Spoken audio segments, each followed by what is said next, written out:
Le CIRAC souscrit donc entièrement au diagnostic posé par le président du Conseil national pour la sauvegarde de la patrie et apporte son soutien au CNSP tout en rejetant toute ingérence extérieure dans les affaires intérieures du pays. Exhorte tous les citoyens à se mobiliser pour une transition réussie, à resserrer nos rangs, à redoubler de vigilance car il s'agit véritablement d'un combat de libération,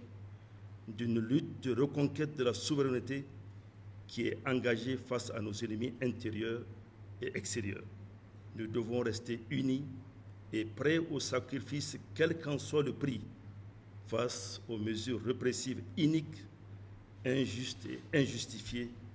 de la CEDEAO et de l'UMOA qui n'ont jamais pris la moindre sanction contre les terroristes pendant toutes ces années de lutte des populations sahéliennes.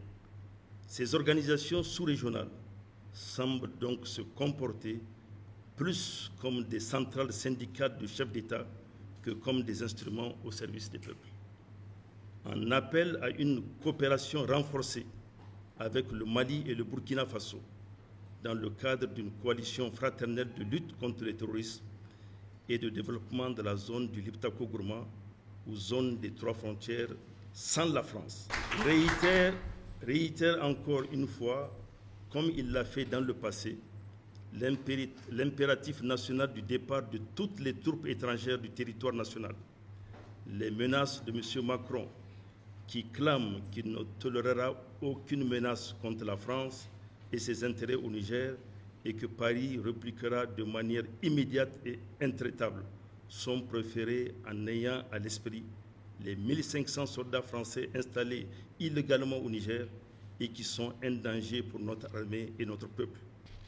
Exprime le vœu que cette transition serve à la refondation de notre démocratie dévoyée et à remettre les Nigériens au travail dans le respect de la valorisation des compétences et de la culture du mérite.